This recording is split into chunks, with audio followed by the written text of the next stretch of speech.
બિરાજો શુભ શાંતયા હૃદયમાં કલ્યાણકારી હરિ. હે મહારાજ, હે વાલમ, એવી કરુણા રસમય મૂર્તે પિયુ કરુણા ભરેલા નૈણ, કરુણાના સાગર શ્રી હરે. હવે કરુણા કરી બોલો એણ, વાલા મારા કરુણા કરી બોલો એણ. બોલો શ્રી સ્વામિનારાયણ ભગવાનની જય. હરિકૃષ્ણ મહારાજની જય. વાલા મુક્તો, આપણે પરમહંસ ગાથા ગ્રંથની નિત્ય આ પવિત્ર પુરુષોત્તમ મહિનામાં કથા કરી રહ્યા છીએ. એ કથામાં સ્વામિનારાયણ સંપ્રદાયના ધુરંધર 4 વ્યાપકાનંદ સ્વામી હતા. એક રામાનંદ સ્વામીના શિષ્ય વ્યાપકાનંદ સ્વામી, બીજા પુરુષોત્તમ નારાયણના પ્રથમ શિષ્ય વ્યાપકાનંદ સ્વામી, અને હવે આપણે આજે ત્રીજા વ્યાપકાનંદ સ્વામીનું આખ્યાન નિહાળવું છે. આ વ્યાપકાનંદ સ્વામી મૂળે બોટાદ ગામના હતા અને ગોપાળાનંદ સ્વામીના કૃપાથી એ ભક્તિ પામ્યા હતા. અને ભરૂચનું ગોપાળાનંદ સ્વામીએ મંદિર કર્યું ત્યારે ત્યાં પણ ખૂબ સેવા કરી, એટલે ભરૂચના મહંત તરીકે પણ આ વ્યાપકાનંદ સ્વામી ગણાતા હતા. આ વ્યાપકાનંદ સ્વામીને નાના વ્યાપકાનંદ સ્વામી આપણા ગ્રંથોમાં કહ્યા છે. આ વ્યાપકાનંદ સ્વામીનો પરિચય આપતા મંજુકેશાનંદ સ્વામી તથા વાસુદેવચરણદાસજી સ્વામી બંને સંતો પોતાના ગ્રંથમાં લખે છે કે આ કેવા હતા, તો કે ત્રીજા ધ્યાન ભજનના ભંડાર, ચોથા ગાય હરિગુણ સાર. આ વ્યાપકાનંદ સ્વામી એ ધ્યાન ભજનના ભંડાર હતા, ભગવાનના અખંડ ગુણગાનને ગાનારા હતા અને અનેક જીવને ઉપદેશ આપી પુરુષોત્તમ નારાયણમાં જોડનારા હતા. આ વ્યાપકાનંદ સ્વામીનો જન્મ ક્યાં થયો, કેવી રીતે તે પરમહંસ થયા, એ સમજવા જેવું છે. આજે પણ અને એ જમાનામાં પણ ઘણીવાર જે ગામથી લોકો જ્યાં જતા હોય અને બીજે ગામ જાય તો એ ગામના લોકોને લોકો એના ગામના ઉપનામથી કહેતા હોય, એ એની સરનેમ બની જતી. જેમ કે સોજિત્રામાંથી નીકળ્યા એ બધા સોજિત્રા પટેલો કહેવાના, સાવલીથી નીકળ્યા એ બધા સાવલિયાઓ કહેવાના. એ જ રીતે તારાપુરથી નીકળેલા પટેલોને તારાપુરી પણ કહેતા હતા. અને એ વખતે ત્યાં ચરોતર અને ભાલ બંનેની બોર્ડરના ગામડાઓમાં પુષ્કળ કળથી થતી હતી. આ વિસ્તારમાં સૌરાષ્ટ્રમાં કળથી થતી નહીં, એટલે બોટાદમાં એ વખતે કળથીનું મોટું યાર્ડ હતું, માર્કેટ હતું. એટલે એ તારાપુરથી ગાડા ભરી ભરીને લોકો અહીંયા કળથીનો વેપાર કરવા આવતા હતા. પ્રથમ એ તારાપુરના હોવાથી લોકો એને તારાપુરી કહેતા હતા, અને પછી કળથીનો વેપાર કરતા હોવાથી બધા એ કળથિયા નામે ઓળખાણા. એમાંથી પણ અમુક લોકોએ પોપૈયાનો વેપાર કર્યો તો એ પોપૈયાવાળા અટકના થઈ ગયા. કહેવાનું પોઈન્ટ કે માણસ એના ગામથી કાં એના કર્મથી જ્ઞાતિ જાતિના ભેદ પરિચય પડતા હોય છે, અને આ ભારતીય પરંપરા રહી. આ મુજબ તારાપુરના ભોજાભાઈ પટેલ હતા અને નાનપણથી જ એ સત્સંગ પ્રેમી હતા, ભક્ત હૃદયના હતા. અને કળથીના વ્યવસાય માટે તેઓ પ્રથમ નાગલપુર આવ્યા અને નાગલપુરમાં રહીને વેપાર કરતા હતા. પરંતુ થોડું દૂર હોવાથી પછી તેઓ કાયમ બોટાદમાં જ સ્થાયી થયા હતા. આ ભોજાભાઈને 2 દીકરા હતા. એકનું નામ કરમસિંહ હતું, બીજાનું નામ વિઠ્ઠલ હતું. બંને દીકરાઓ નાનપણથી જ તે સંતોના યોગમાં આવવાથી સંસ્કારી થયા હતા અને કાયમ એ અહીંયા બોટાદમાં સ્થિર થયા અને કળથીનો વેપાર કરતા, એટલે એ કળથિયા તરીકે પણ ઓળખાતા હતા. આ ભોજાભાઈના જે નાના પુત્ર કરમસિંહભાઈ, એમના દીકરા મોનાભાઈ થયા, એમના પુત્ર અર્જુનભાઈ, એમના પુત્ર ગોપાળભાઈ, એમના પુત્ર રવજીભાઈ વગેરે. હાલ પણ આ પરંપરાના ઘણા કળથિયા પરિવાર બોટાદમાં રહે છે. અત્યારે પાછા ધંધાર્થે સમાજ એક ગામથી બીજે ગામ જતો જ રહ્યો છે. ઘણીવાર માણસોને જ્યાં સુખ મનાય ત્યાં જાય. ભગવાન સ્વામિનારાયણ પાસે અમુક વાર અમુક પરમહંસો થવા આવતા, ત્યારે મહારાજ કહેતા હતા કે તમે અહીંયા મારી પાસે શું કામ સાધુ થવા આવ્યા છો? જેને ગામમાં સુખ મનાય એ શહેરમાંથી ગામમાં આવે છે, ને જેને શહેરમાં સુખ મનાય એ ગામ છોડીને શહેરમાં જાય છે. જેને ઘરમાં સુખ મનાય એ ઘરમાં રહે છે, અને જેને વનમાં સુખ મનાય એ વનમાં રહે છે. જેને વિદેશમાં સુખ મનાય એ દેશ છોડીને વિદેશમાં જાય છે, અને ન્યા દુઃખી થાય તો પાછા વિદેશ છોડીને દેશમાં આવે છે. તમે અમારી પાસે શા માટે સાધુ થવા આવ્યા? ત્યારે એ જે એમ કહે કે હે મહારાજ, ત્રણેય લોક કરતા સુરપુર, નરપુર, નાગપુર, તીનો મેં સુખ નાહી, સુખ હરિ ચરણ મેં કા સંતન કે માહી. સુરપુર એટલે સ્વર્ગમાં પણ સુખ નથી, છે એ નાશવંત છે. આ લોકનું સુખ પણ નાશવંત છે, કાળના એક ઝપાટે હતું નહોતું થઈ જાય છે. અને નાગલોકમાં મણિયો તો ઘણા છે, પણ ત્યાં પણ સુખ કાળથી ગ્રસ્ત છે. સુખ સાચું તો ભગવાન કે ભગવાનના સંતના ચરણમાં છે. અમે તમને સુખના ધામ માનીને તમારે શરણે આવ્યા. આવું જે કહે એને ભગવાન સ્વામિનારાયણ પરમહંસ કહેતા, પરમહંસ કરતા હતા. આ પરિવાર ભોજા બાપાના બંને દીકરાઓ કરમસિંહ અને વિઠ્ઠલ એ પિતાશ્રીની સાથે પરિવાર સાથે બોટાદમાં રહેતા હતા. યોગ સમ્રાટ ગોપાળાનંદ સ્વામી દ્વારા જ બોટાદમાં સત્સંગના શ્રી ગણેશ થયા હતા. ભગા દોશી વગેરે પણ ગોપાળાનંદ સ્વામીના યોગમાં આવતા જ સુદ્રઢ સત્સંગી થયા હતા. હા, પ્રથમ હમીર ખાચરની ઘોડી જીવતી કરી ત્યારે હમીર ખાચરના દીકરા દહા ખાચર અને ભગા દોશી મિત્ર હોવાથી એ સત્સંગમાં જોડાયા. પરંતુ નેમી વિજય વગેરે જ્યારે ઉપાધિ કરીને ગોપાળાનંદ સ્વામી ઉપાધિથી મટાડી, ત્યારે બોટાદમાં અનેક કળથિયા પરિવારના અને બીજા બધા જ કડિયા પરિવારના, વણિક પરિવારના, લુહાર સુતાર બધી જ જ્ઞાતિઓના લોકો સત્સંગના રંગે રંગાયા હતા. એ ગોપાળાનંદ સ્વામી જેવા મહાન સંતના યોગમાં આવતા આ ભોજાભાઈનો પરિવાર પણ સત્સંગના રંગે રંગાયો. અને પછી તો ગોપાળાનંદ સ્વામી આવે તો એમના આ ભોજા બાપાના પુત્ર વિઠ્ઠલભાઈ પરિવારનો તમામ સંસારના કામને હડસેલીને એક બાજુ મૂકીને પણ સ્વામીનો સત્સંગ કરતા. આ લોકનો એવો નિયમ છે, જેને જ્યાં ભૂખ હોય, જેને જે પામવું હોય એની માટે એ મહેનત કરે.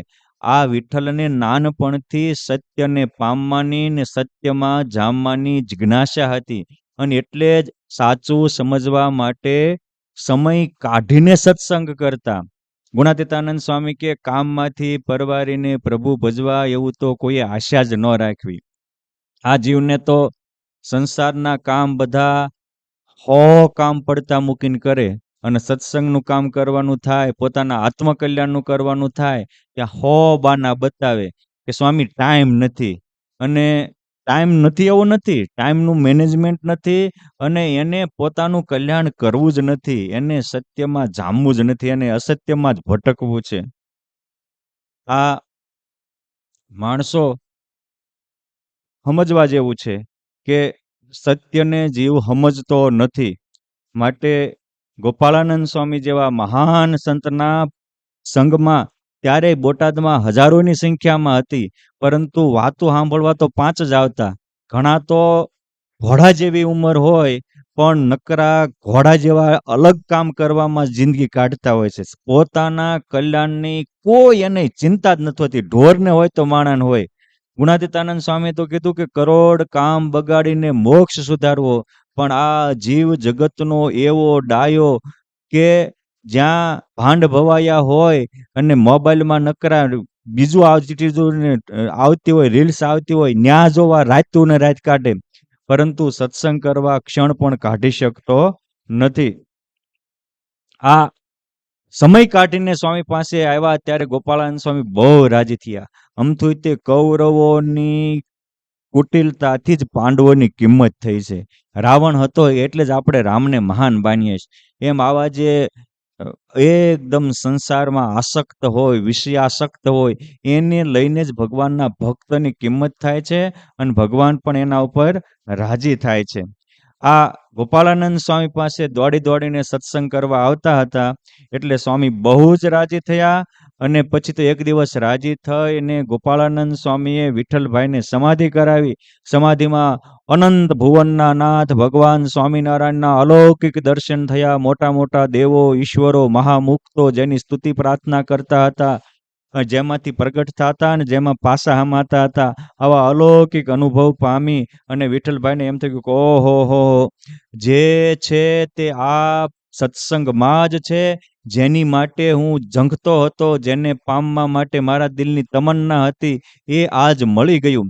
પછી સ્વામીની કૃપાથી જાગૃત થયા એટલે બીજું બધું છોડીને તેઓ પાછા સત્સંગમાં આવીને રહ્યા અને એના કુટુંબ પરિવારનો ત્યાગ કરી ગોપાળાનંદ સ્વામી ભેગા સાધુ થવા તૈયાર થયા. ગોપાળાનંદ સ્વામી ભેગા સાધુ થવા તૈયાર થયા ત્યારે સ્વામી બહુ રાજી થયા. પછી કહેશે કે તમે તમારા પરિવારનો રજા લઈ અને પછી ગઢપુર આવો તો અમે તમને કાયમ સત્સંગમાં રાખશું. પછી એમની શ્રદ્ધા, એમનો સમર્પણ ભાવ, એનો ભજન ભક્તિ કરવાનો આગ્રહ, એમને ભગવાનને સંતના રાજી કરવાનું તાન, આ જોઈને બહુ રાજી થયા. એમના પિતાશ્રી પાસે ગયા. ભોજાભાઈ પણ બહુ રાજી થયા કે એક દીકરો પણ ભગવાન સ્વામિનારાયણ જેવા મહાન પ્રભુનો આશ્રિત થશે તો અમારી 71 પેઢીનો ઉદ્ધાર થશે. એમ માનીને સમજુ એના પિતા પોતાના પુત્રને લઈને ગઢપુર આવ્યા અને ગોપાળાનંદ સ્વામીના સાનિધ્યમાં ભગવાન સ્વામિનારાયણને એ સમર્પિત કર્યા. આ રીતે એ ભગવાન સ્વામિનારાયણને સમર્પિત થયા. પછી તો સત્સંગનો દિવ્ય માહોલ જોઈ આ વિઠ્ઠલભાઈનું દિલ વિશેષ સત્સંગના રંગે રંગાયું. સુપાત્ર જાણી ભગવાન સ્વામિનારાયણે વિક્રમ સંવત 1871માં ગઢપુર ધામમાં રામનવમીનો ઉત્સવ કર્યો. આ પ્રસંગે આ બોટાદના કળથિયા પરિવારના વિઠ્ઠલભાઈને પરમહંસની દીક્ષા આપી અને જેનું જીવન વિશાળ હતું, જે સૌમાં સદભાવ રાખી શકતા હતા, ક્યારેય કોઈનું અપમાન કરતા નહીં, મહાવિવેકી હતા, એટલે જ ભગવાન સ્વામિનારાયણે એમનું નામ વ્યાપકાનંદ સ્વામી આવું રાખ્યું હતું. જોકે એક વ્યાપકાનંદ સ્વામી આ સમયે અક્ષરવાસી થયા હતા. જે માસમાં એટલે સંપ્રદાયની પણ એવી પરંપરા હતી, કોઈ એક મોટા સંત ધામમાં જાય તો એના સદગુણ, એની સ્મૃતિઓ જળવાઈ રહે એટલે ભગવાન સ્વામિનારાયણ તરત જ એવા કોઈ ગુણિયલ હોય તો એને એ નામે પરમહંસ કરતા હતા. આ રીતે આ વ્યાપકાનંદ સ્વામી થયા. આ વ્યાપકાનંદ સ્વામી બહુ સારા હતા. એમની સાથે જ રહેનારા માધવાનંદ સ્વામી ઉર્ફે માધવદાસ સ્વામી આ વ્યાપકાનંદ સ્વામીનો પરિચય આપતા કહે છે કે વ્યાપકાનંદ બીજાવળી એ તો મંડળના ફરનાર, ચરિત્ર તમારા ચિંતવે સુણે કોય હોય કેનાર. વ્યાપકાનંદ સ્વામી ગોપાળાનંદ સ્વામી પાસે રહી ભણી ગણી હોશિયાર થયા હતા. લોયા ધામમાં મહારાજ જ્યારે પ્રશ્નોત્તરી કરાવતા ત્યારે આ વ્યાપકાનંદ સ્વામીના પણ અમુક પ્રશ્નો આધારાનંદ સ્વામીએ હરિચરામૃત સાગરમાં લખ્યા છે. બહુ ગુણ્ય હતા, વાત ડાયા હતા, વાચાળ હતા અને સાધુમાં આ જે કથા વાર્તા કરવી આ ગુણ બહુ મોટો ગુણ કહેવાય છે. એ હોય તો ભગવાન બહુ રાજી થાય. કેમ જે સત્સંગ દ્વારા જ આ જીવને સાચું સુખ મળતું હોય છે. એટલે સત્સંગ જીવનના તૃતીય પ્રકરણમાં અને ભગવત પ્રસાદજી મહારાજના નામે લખાયેલ શ્રી હરિલીલા પ્રદીપના 44માં કિરણમાં કહ્યું છે કે મહારાજે આવા જે ડાયા હોય, વિવેકી હોય, સુગ્ન હોય એવા સંતોને કથા વાર્તા કરવાની સેવા આપી હતી. આ કથા વાર્તા કરવી એ બહુ જવાબદારી વાળી અને સભાનતા પૂર્વકની સેવા છે. હવે એ આ લખ્યું છે કે નિરંજનાનંદ સ્વામી આત્મદર્શી એવા આ વ્યાપકાનંદ સ્વામી, સુખાનંદ સ્વામી, પરમ ચૈતન્યાનંદ સ્વામી આત્મદર્શી, બીજા કૃપાનંદ સ્વામી જે કુંડળ ધામના હતા, ગોવિંદાનંદ સ્વામી ને ચૈતન્યાનંદ સ્વામી, આ સાતે સાત પરમહંસો શ્રેષ્ઠ બુદ્ધિવાળા હતા, વિવેકી હતા અને બીજાને સમજાવવામાં નિપુણ હતા. અને એટલે જ ભગવાન સ્વામિનારાયણે એમને જે કોઈ પોતાની પાસે આવે એને ભગવત વાર્તા કરવા રૂપી સેવા સોંપી હતી. આ રીતે આ વ્યાપકાનંદ સ્વામીને ઉપદેશનું અંગ હતું. તેઓ મંડળ લઈને ફરતા હતા, અનેકને ભગવાન સ્વામિનારાયણનું સ્વરૂપ ઓળખાવતા હતા અને સ્વરૂપ નિષ્ઠાવાળા અને ભગવત બળવાળા પરમહંસ હતા. પરંતુ માણસને થોડુંક ક્યારેક બોલતા આવડી જાય પછી તર્કમાં માણસ વિયો જાય છે.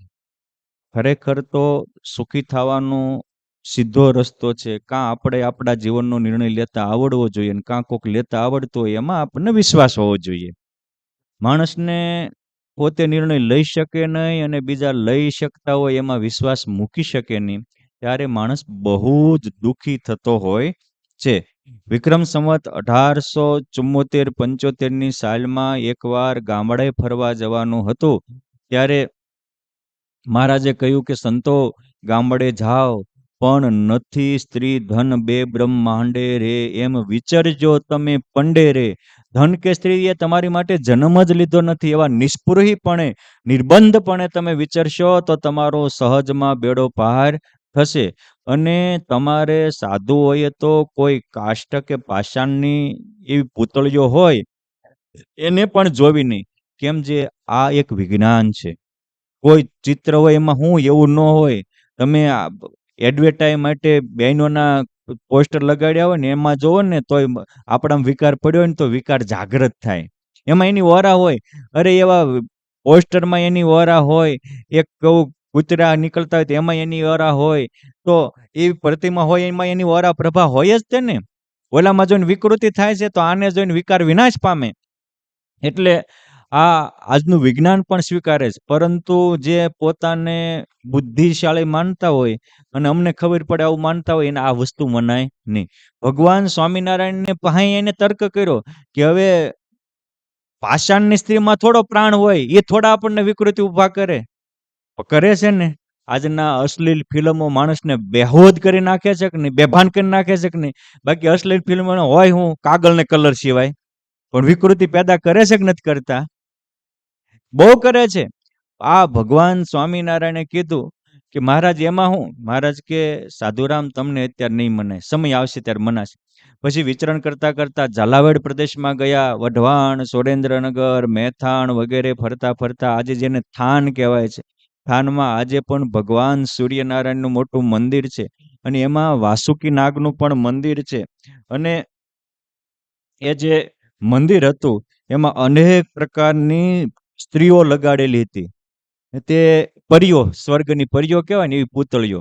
એને જોઈને આ વ્યાપકાનંદ સ્વામીને મહારાજ પાસે ડાપણ કર્યું હતું ને. આ વસ્તુ આ છે કે આમ કાંઈ ન થાય, પણ જ્યારે આપણે સ્પેશિયલ કેસમાં કોકને આગળ ડાપણ કર્યું ને ત્યારે બધું થતું હોય છે. એ ઓલાના પ્રભાવથી થતું હોય છે. એટલે એ જોઈને એમ થઈ ગયું કે આ કેવી રૂપાળી પરીઓ કોરી છે. આ હરિલીલામૃતમાં પણ આ પ્રસંગ લખાણો છે 7મા કળશમાં. અને ઘણા લોકો આ પ્રસંગને મોટા વ્યાપકાનંદ સ્વામીના નામે લખે છે, પરંતુ ખરેખર આ નાના વ્યાપકાનંદ સ્વામીનો છે. આ વખતે મોટા વ્યાપકાનંદ સ્વામી તો અક્ષરધામમાં વયા ગયા હતા. એટલે સંદર્ભ પ્રમાણે વ્યાપકાનંદે જોય નિહાળી, ભૂલ્યા ભાન એનું રૂપ ભાળી. સર્વે હોય સજીવ જેમ, નાચવા લાગી પૂતળીઓ તેમ. વ્યાપકાનંદ તો અકળાયા, જાણી ચિત્રની સ્ત્રીની પણ માયા. પછી શ્રી હરિનું ધ્યાન કરી પ્રાર્થના તે સ્થાન. પછી પુરુષોત્તમ નારાયણનું ધ્યાન કરી અને પ્રાર્થના કરવા લાગ્યા. ત્યારે મહારાજે એને અલૌકિક દર્શન આપી અને કહ્યું, કહેતા હતા ને કે પાષાણની સ્ત્રીથી શું થાય? અરે મહારાજ ભૂલ્યો, હું તો ભાન ભૂલ્યો, માટે આપ જેમ કહો એમ કરું. એમ કહીને જ્યાં મહારાજ અદૃશ્ય થયા ત્યાં એને ઓલી જે ચિત્રની માયાઓ હતી એ અદૃશ્ય થઈ ગઈ. પછી તરત જ ફરતા ફરતા ગઢપુર આવ્યા અને પુરુષોત્તમ નારાયણને પગે લાગી દંડવત પ્રણામ કરી બોલ્યા, ગદગદ કંઠથી વાણી, હે મારા નાવલિયા નાથ, આજ આપની વાત મેં સત્ય જાણી. ચિત્રમાં પણ ચિતરેલી નારી, ત્યાગીને તો મહાવિઘ્ન કરનારી. હે નાથ, આ ચિત્રની પ્રતિમાઓ પણ ત્યાગીને મહાવિઘ્ન કરનારી છે. માટે મહારાજ કહે છે કે અમારા સાધુએ જાણે અજાણે પણ કાષ્ટ પાષાણદકની નારી હોય એનાથી દૂર રહેવું, તો પ્રત્યક્ષ હોય એનાથી તો દૂર રહેવું જ જોઈએ ને. પરંતુ જેને વર્તમાન પાળવા હોય, ભગવાનને રાજી કરવા હોય, આ લોકને પરલોકમાં સુખી થવું હોય, એની માટેની આ વાત છે. જે બેભાન છે, જેને ભોગ જ ભગવાન મનાય છે, જેને ભ્રષ્ટાચાર જ પોતાને સદાચાર મનાઈ ગયો છે, એવા હાવ વિષયી કે પામર જીવ માટેની આ વાત નથી. માટે ભગવાન સ્વામિનારાયણ કહે છે કે સાંભળો પરમહંસો, વ્યાપકાનંદ સ્વામી, સુખી કર્યું હોય તો 3 વાતનો આગ્રહ રાખવો. એક, હાલતા ચાલતા ખાતા પીતા અખંડ ભજન કરવું. સ્વામિનારાયણ સ્વામિનારાયણ સ્વામિનારાયણ, રામ રામ, કૃષ્ણ કૃષ્ણ, શિવ શિવ, આ રીતે જેને જે ઈષ્ટ વાલા હોય એનું અખંડ સ્મરણ કરવું. બીજી બાબત, ઈશ્વર પ્રાપ્તિનો મહાયજ્ઞ બ્રહ્મચર્ય છે. નિષ્કામી નરથી નારાયણને અણુ માત્ર પણ છેટું રહેતું નથી. માટે પ્રભુને પામમાં બ્રહ્મચર્યનો દ્રઢ કરવું. અને આ બંને વાત, ભજન અને ધર્મ એકાંતિક, એનો મુખ્ય પાયો બ્રહ્મચર્ય છે. આ બંનેને સિદ્ધ કરવા માટે સતત સાધુનો સમાગમ કરવો. સાધુ કોને કહેવાય? તો જે સત્ય વાત કઈ કઈ આપણને સમજાવતા હોય એને સાધુ કહેવાય. બાકી બધાય બાધુ કહેવાય. માટે આ 3 વાત દ્રઢ થાય તો એને ક્યારેય વાંધો આવે નહીં. આ વ્યાપકાનંદ સ્વામી એ મહાન સંત હતા. ભગવાનની ને સંતની કૃપાથી સમાધિ નિષ્ઠ થયા હતા. ભગવાન સ્વામિનારાયણે વિક્રમ સંવત 1883માં વડતાલ ધામમાં ફરીવાર ભવ્ય રંગોત્સવ કર્યો. 12 બારણાનો હિંડોળો બાંધ્યો અને હિંડોળે ઝૂલતા હતા. એ વખતે અનેક દેવો, ઈશ્વરો, મુક્તો ત્યાં પુરુષોત્તમ નારાયણના દર્શન કરવા અને પુરુષોત્તમ નારાયણનો રંગનો પ્રસાદ પામવા આવ્યા હતા. આ વખતે આ વ્યાપકાનંદ સ્વામીને સમાધિ થઈ હતી અને સમાધિમાં એને અલૌકિક અનુભવ થયો હતો. એટલે શ્રી હરિકૃષ્ણ ચરિત્રામૃત સાગરમાં માધવદાસ સ્વામી લખે છે કે સાધુ 3 વ્યાપકાનંદ તેહ, ત્રણેય સમાધિ કરી ગયા ધામમાં તેહ. ત્રણેય એટલે એક વ્યાપકાનંદ સ્વામી ધામમાં વહી ગયા છે, બાકી બધા ત્રણેય સમાધિ નિષ્ઠ હતા અને ત્રણેયને સમાધિ થઈ. અને આ કેવા હતા? તો કે સચ્ચિદાનંદ કૃપાનંદ કહાવે, આ સર્વાય અતિ બળિયા સંત રહાવે. આ બળિયા સાધુઓ હતા. એટલે ભગવાનના ધામના ગયેલા, મહાઅલૌકિક અનુભવ થયેલો એવું માધવદાસ સ્વામીએ લખ્યું હતું. અને વળી કે છે કે થાય આરતી ધૂન રસાળી, હિંડોળે ઉભા જ્યારે વનમાળી, અને સોડોપચારે આરતી એહ, વાજા અગણિત ભાતના વાગતા તેહ. આવા સમામાં શ્યામળા રૂપાળા, તેને જુએ છે સમાધિઓ વાળા. કોણ હતા? તો કે કૃષ્ણાનંદ, ગુણાતીતાનંદ, મહાપુરુષાનંદ અને ચોથા છે વ્યાપકાનંદ. ભગવાનને જોઈને એને સમાધિ હું કામ થતી? તો કે હાલતા ચાલતા ખાતા પીતા અખંડ ભગવાનના ચરિત્રનું ચિંતવન કરતા હતા. જગતની વાર્તાનું ચિંતવન કરતા નહીં. ભગવાન સ્વામિનારાયણ, ગોપાળાનંદ સ્વામી બધા જ કહેતા કે જીવને ભણવા જેવી બ્રહ્મ વિદ્યા છે. પેટ વિદ્યા તો ગમે એટલી ભણે તો એક દિવસ એ પેટ વિદ્યા આત્માને પામર કરી નાખે. પણ બ્રહ્મ વિદ્યા ભણ્યો તો એ આ લોકમાંય કામ લાગે ને પરલોકમાંય કામ લાગે. તે બ્રહ્મ વિદ્યા શું? તો કે જેવું વિષયી જનને વિષયનું તાન છે અને માણસને જગતના સમાચાર જાણવાનું ને ગુજરાત સંદેશ વાંચવાનું તાન છે, આવું જેથી ભગવત ચરિત્ર જાણવાનું, ભગવાનના પરમહંસોના ચરિત્ર જાણવાનું તાન થશે, તેથી ફળમાં બેડો પાર થશે. આ વ્યાપકાનંદ સ્વામી આ બ્રહ્મ વિદ્યા છે. ભગવાનના ચરિત્રનું રસપાન કરવું એ બહુ મોટી બ્રહ્મ વિદ્યા છે. અને એટલે જ તે ભગવત ચરિત્ર જેવું કોઈ વિશ્વમાં સર્વોત્તમ સત્કર્મ નથી. અને એટલે તો કોઈ માતૃ પિતૃ પાસે ભગવત પારાયણ ભાવ બિહારે છે. કેમ છે? આ બહુ મોટું સત્કર્મ છે. અને આને કારણે જ સદગુણો આવે છે, આને કારણે જ દુર્ગુણો જાય છે, આને કારણે જ આત્મામાં પરમ શાંતિ થાય છે. એટલે આ વ્યાપકાનંદ સ્વામી અખંડ ભગવાનના ચરિત્રમાં રસ તલબતર રહેતા. વ્યાપકાનંદ સ્વામી વળી સંત તમારા, જે સમર્થ ને સમાધિવાન છે, તેને વાલી લીલા એહ. હે મહારાજ, આ સમાધિવાન છે, માં સમર્થ છે, અને અખંડ તમારી લીલા વાલી લાગે છે, એટલે હાલતા ચાલતા ખાતા પીતા અખંડ તમારી લીલાનું ચિંતવન કરે છે, ચરિત્રો કહે છે અને હવને સંભળાવે છે. આ વ્યાપકાનંદ સ્વામી મેં કહ્યું એમ ઉપદેશક હતા, વિચારવાન હતા, વિવેકી હતા, અને એટલે તે ભગવાન સ્વામિનારાયણના પરમહંસ મુક્તાનંદ સ્વામી, બ્રહ્માનંદ સ્વામી વગેરે એકવાર ફરતા ફરતા કાનમ દેશમાં કારેલી ગામ છે ત્યાં ગયા, તો ત્યાં એક કોઈ દેશી પુરુષોએ, દેશી મઠધારીએ આ બંને બ્રહ્માનંદ સ્વામી જેવા, મુક્તાનંદ સ્વામી જેવા જે બોલે ને બ્રહ્માંડો ડોલાવા આવા સંતને પોતે સમર્થ હોવા છતાંય સામર્થ્ય ઢાંકીને વર્તાતા, એટલે એક ઓરડામાં પૂરી દીધા. અને કે આ જ સ્વામિનારાયણના સાધુ હાથમાં આવ્યા, બંનેના નાકકાન કાપી નાખવા છે, એમ કરીને બહાર સરો ઘસતો હતો અને નાકકાન કાપવા આમ કરતો, એ જ વખતે ત્યાંથી એક રાઘવ કરીને જત ગરાસ્યો ત્યાંથી નીકળ્યો. અને તો કોને કાપવા, પૂછ્યું કોને કાપવા, કે સ્વામિનારાયણના સાધુ. કે સ્વામિનારાયણના સંતો તો લોકોને દુરાચાર છોડાવે છે, વ્યસન છોડાવે છે, પડી વસ્તુ કોઈની હાથે ન ચાલવી એવી પ્રામાણિકતા અને નીતિમત્તા શીખવાડે છે. આજે એમના આશ્રિતો થયા, એમાં સુખિયા થયા છે, અને એવા નિર્દોષ સાધુને હું કામ મારવા? ત્યાં કે ઉનકા ચેલા હમકો બીડી નહીં પાતે હે, ભાંગ નહીં દેતે હે. બોલો, આવા ગંજેરી ભંગેરી ઈ કોનું હારું કરે? પરંતુ આ વ્યાપકાનંદ રાઘવજીભાઈના અંતરમાં પુરુષોત્તમ નારાયણ પ્રગટ થયા, અને એને જઈ અને સંતોને ઓરડીમાં પૂર્યાથી બ્રહ્માનંદ સ્વામી ને મુક્તાનંદ સ્વામીને છોડાવ્યા, ત્યારે એને આશીર્વાદ આપ્યો કે જા, તારી હાથ પેટીનું પુરુષોત્તમ નારાયણ કલ્યાણ કરશે. એ હાચાના પડખે રહેવીને તો સહેજે બીજાની દુઆ મળે, અને ખોટાના પક્ષે જ આવીને તો સહેજે આપણે કોકનો અપરાધ થાય ને ધોગતી પમાય. આ છોડી દીધા એટલે ઓલા બાવાનો મગજ ગયો, અને સીધો ધોકો લઈને આ રાઘવજીભાઈના કાંડા ઉપર માર્યો, એટલે એના હાથમાં હોજી ગયો. ના તો પછી ક્ષત્રિયનો બચ્ચો, એટલે આ કે એક તો નિર્દોષને પીડે છો, અને હું એને તારી ને તારા પરિવારની રક્ષા માટે સાથ આપું છું, મને મારવા આવ્યો. એટલે એના હાથમાં તલવાર હતી, તો ક્ષત્રિય હતા, એટલે એના ઘા કર્યો તો એનું કાંડ ઉખડી ગયું. કાંડું ખડી ગયું, એટલે આ બધા ભેગા થયા કે સ્વામિનારાયણ વાળા અમને માર્યો. હવે તો એવા કઈ સત્સંગી હતા નહીં, સજ્જન પ્રામાણિક હતા, સત્યના પક્ષવાળા હતા, પણ દ્વેષી માણસને કોઈ દિવસ સાચું સમજવાનું આવતું હોતું નથી. એટલે એને એ વખતે લાંચ લઈ અને બાબા સાહેબને ફરિયાદ કરી અને 46,000 રૂપિયા આપ્યા.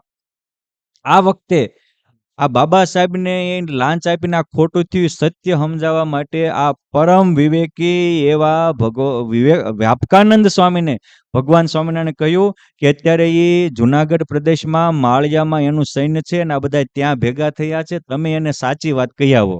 ત્યારે આ વ્યાપકાનંદ સ્વામી રાત્રે ચાલીને માળિયાના રાજા પાસે ગયા, અને એના પડાવમાં હતું કે આ વાત કરી કે ભાઈ ખરેખર તો આવી રીતે સ્વામિનારાયણના સંતોના નાકકાન કાપવા હતા, અને એને છોડ્યા હતા, એ અમારા સત્સંગીના એને હાથ ભાંગી નાખ્યો છે, ત્યારે એને ઘા કર્યો હતો. આ સત્ય વાત કહી. પછી ઓલા શું કીધું કે અભી તો લાંચ લે લિયા હે, એટલે કુછ બોલેગા નહીં, મગર આપકા શાંત હોગા, કુછ કરેગા ભી નહીં, કુછ બગાડેગા નહીં. આ રીતે વ્યાપકાનંદ સ્વામીએ એ વખતે સત્ય વાત કહી, અને એ ત્યાં માળિયાના રાજા અને ત્યાંના જે બાબા સાહેબના લશ્કરના માણસો હતા એને વાકેફ કર્યા હતા, અને એટલે એને પછી ઓલા પાસેથી રૂપિયા લઈ લીધા ને એને પછી કાઢી મૂકેલા. પરંતુ ખોટાનું આખીર પાછું જ પડવાનું થાય, ગમે એટલો ખોટું એ ખોટું છે ને સાચું એ સાચું છે. માટે સુખી થવું હોય તો હંમેશા સાચાના પક્ષમાં રહેવું. આવી રીતે સંતોને પરેશાન કરતા એ વખતે તો સ્વામિનારાયણ ભગવાનના આશ્રિતોમાં નાનો વર્ગ બહુ હતો. ભગવાનને મંદિર વગેરે કરવાતા, ત્યારે ભગવાને એકવાર કહેલું કે આપણે મંદિર કરશું, ત્યારે અમુક સત્સંગી બોલેલા કે મહારાજ આપણે મંદિર તો કરવા હોય, પણ આપણો સત્સંગમાં એવા બહુ કોઈ આબરૂદાર નથી, કારણ કે સંતોએ નાના ખેડૂ વાહે ફરી ફરીને નાના માણસોને ખૂબ સત્સંગ કરાવેલો. અને એ વખતે તો રાજ પરિવાર હતા. સ્વામિનારાયણ ભગવાનને ત્યારે ભવિષ્યવાણી ભાખેલી કે સંતો ચિંતા કરતા નહીં, આ વિશ્વમાં સૌથી વધારે સુખી સ્વામિનારાયણના સત્સંગી થાશે ઈ થાશે, અને એક એક આખું મંદિર બનાવે એટલા એ સુખિયા થાશે. દેશ વિદેશમાં એ અમારા સત્સંગી સજ્જન થશે, પ્રામાણિક થશે, બીજાને મદદ કરનારા થશે, અને એની ભેગા અમે રહેશું એટલે એ લોકો સુખી થશે. એ ભગવાન સ્વામિનારાયણ આ વ્યાપકાનંદ સ્વામીના વચને જ્યારે એ ભવિષ્યવાણી ભાખી હતી, આજે એ ભવિષ્યવાણી તમને મૂર્તિમાના સ્વામિનારાયણ સંપ્રદાયમાં રમતી દેખાય. આજે સ્વામિનારાયણ સંપ્રદાયમાં 10,000 ઉપરાંત મંદિરો છે, અનેક હોસ્પિટલો, અનેક ગૌશાળાઓ, અને ગમે ત્યારે અતિવૃષ્ટિ અનાવૃષ્ટિ થાય તો સ્વામિનારાયણ સંપ્રદાયની સેવા સૌથી મોખરે હોય. આ ભગવાન સ્વામિનારાયણના આશીર્વાદ આજે પણ મૂર્તિમાન દેખાય છે, અને આખો બ્રહ્માંડ રહેશે ત્યાં સુધી રહેશે. માટે સુખી થવું હોય તો સત્સંગ કરવો. આવા જ્યારે સાચા સંતો આવતા હોય ત્યારે એની ભેગા અમુક ખોટા પણ પોતાની મેલી મુરાદ પૂરી કરવા આવી જાય. સંપ્રદાયમાં એક સાધુ હતા, એનું નામ હતું રોળાનંદ. આમ તો મૂળ નામ એનું ધીરાનંદ હતું, પણ જેની હોય ને યારે ઝઘડતો તો, રોકકળ કરતો હતો, એટલે બધા એને રોળાનંદ કહીને બોલાવતા હતા. બળિયો બહુ હતો, પહેલવાન હતો. એટલે ભગવાન સ્વામિનારાયણે એકવાર કરજીસણ ગયેલા, અને ત્યાં આ જે સાધુબેન એને કોણિયું મારે, અને એકવાર ગોલીટે રમાડવાતા તો ગોલીટામાં એ વખતે કપડાનું ઓલું કરી અને એમાં મોટો પાણો રાખ્યો, અને એમાં બાવળિયાના હુળા મૂક્યા. કોઈ ભગવાન તો અંતર્યામી પણ જાણી ગયા કે શું કર્યું, કે જેને મારું એને એકે બઠ્ઠો. સાધુને મારી નાખવા હારું મલપા સાધુનો વેશ લઈને આવી ગયો. આને કહેવાય ગદ્દાર. અને આપણા દેશનું આવા ગદ્દારોએ બહુ પતન કર્યું. સત્સંગમાં અમુક આવા દ્વેષી લોકો આવી જાય. તમે જુઓ ને, એ તે વખતે રાણા પ્રતાપ હિન્દુ ધર્મ માટે લડતા, ત્યારે એના ભાઈઓએ જ દગો કર્યો અમુક પરિવારજનો, એટલે જ પકડાઈ ગયા ને. આ આપણા દેશ અંગ્રેજોના હાથમાં આવ્યો શું કામ? અમુક ગદ્દારોએ ગદ્દારી કરી એટલે જ અંગ્રેજો ફાવી ગયા ને. નકર બધા એક મના રહ્યા હોત અને થોડીક નીતિમત્તાને પ્રામાણિકતા રાખી હોત તો કોઈ પ્રશ્ન હતો નહીં. પણ અમુક મૂર્ખ લોકો આ કોઈ વસ્તુ સમજતા નથી. આ રોળાનંદ પણ એવો અસુર આવી ગયો હતો અને ગમે એને મારતો હતો. ત્યારે ભગવાન સ્વામિનારાયણે એકવાર એને કહ્યું કે વ્યાપકાનંદ હારે લડ. પછી વ્યાપકાનંદ સ્વામી સાથે લડ્યા તો એને કોણી મારીને પાડી, અને આ રોળાનંદનો ગર્વ ઉતાર્યો હતો. આવું ભગવાને કર્યું હતું, અને આવા દુષ્ટનો ગર્વ ઉતારવો જ જોઈએ. ભગવાન સ્વામિનારાયણ સ્વધામ સિદ્ધાવ્યા પછી આ નાના વ્યાપકાનંદ સ્વામી યોગ સમ્રાટ ગોપાળાનંદ સ્વામીના યોગથી સત્સંગમાં આવ્યા હતા, અને ગોપાળાનંદ સ્વામી ભેગા જ રહેતા હતા. જ્યારે ભગવાન સ્વામિનારાયણની આજ્ઞાથી આનંદાનંદ સ્વામીએ ભરૂચમાં ભરગુ ટેકરી ઉપર નર્મદાના કિનારે ભવ્ય શિખરબંધ મંદિર કર્યું, અને કોઈ કારણોસર થોડું પડ્યું રહ્યું, ત્યારે યોગ સમ્રાટ ગોપાળાનંદ સ્વામીએ ત્યાં અધૂરું મંદિર પૂરું કર્યું. કાળા ઉનાળામાં વરસાદ વરસાવી સૌને સુખિયા કર્યા, અને પછી એ ભરૂચ મંદિરના મહંત પણ ગોપાળાનંદ સ્વામીએ આ વ્યાપકાનંદ સ્વામીને બનાવ્યા હતા. એટલે સદગુરુ શ્રી વાસુદેવ ચરણદાસજી સ્વામી હરિચરિત્ર ચિંતામણીમાં લખે છે કે વ્યાપકાનંદ તે મોટા સંત, ધામ ભરૂચના તે મહંત. આ રીતે ભરૂચના મહંત મૂક્યા પછી એને 31 વર્ષ સુધી આખા કાનમ પ્રદેશમાં સત્સંગ કરાવેલો. ભરૂચ ને આજુબાજુના અનેક લોકોમાં આ વ્યાપકાનંદ સ્વામીએ મહંત પદે રહી રાત્રે ગામડે ગામડે જે સત્સંગ કરાવ્યો. અનેક ગામમાં હરિમંદિરો બનાવ્યા હતા, અનેક ગામમાં ભૂખ્યાના ભોજન માટે ધર્મશાળાઓ બનાવી હતી, અને ભરૂચમાં પણ મહાભોજનાલય વગેરે બનાવ્યું હતું, અને અનેક કામો કર્યા હતા. મિલનસાર સ્વભાવ હતો, બધાને હળી મળીને કામ કરતા અને કરાવવાની કળા એ ગોડ ગિફ્ટ હતી. એટલે 31 વર્ષમાં તો વ્યાપકાનંદ સ્વામીએ 61 કાનમ પ્રદેશના ગામડામાં સત્સંગ કરાવ્યો હતો. મારા બાપ એક ગામમાં ન કરાવો તો કાંઈ નહીં, તમારા પરિવારમાં તો કરાવો. અરે પરિવારમાં તો આ ઘરે બેઠા સત્સંગનો લાભ આવતો હોય તો લ્યો, અને ન લેતા હો તો કોકને સંભળાવીને આ પણ સેવાનું કામ કરો.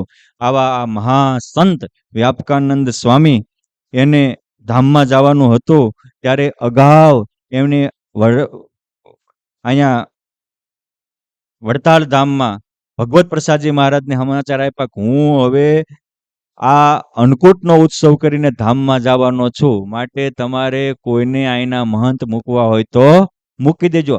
અગાઉથી કહીને સ્વતંત્રપણે પરમાત્માના ધામમાં જાય અને જન્મ સાર્થક કર્યો કહેવાય. એને જીવતાય આવડ્યું ને મરતા પણ આવડ્યું કહેવાય. પછી ભગવત પ્રસાદજી મહારાજે વ્યાપકાનંદ સ્વામીનો સંદેશો સાંભળી અને ગોપાળાનંદ સ્વામીના શિષ્ય સંપૂર્ણાનંદ સ્વામી હતા અને એમના શિષ્ય ધર્મદાસ સ્વામી હતા. એ ધર્મદાસ સ્વામી વગેરે 8 સંતોના મંડળને ભરૂચ મોકલ્યા અને પછી એ ભરૂચ આવ્યા એટલે બધું સોંપી અને કહ્યું કે હવે હું આ ભાઈ બીજનો અન્નકૂટનો બધે પ્રસાદ પહોંચી ગયો છે 61 ગામમાં, હવે હું કાલે ધામમાં જઈશ.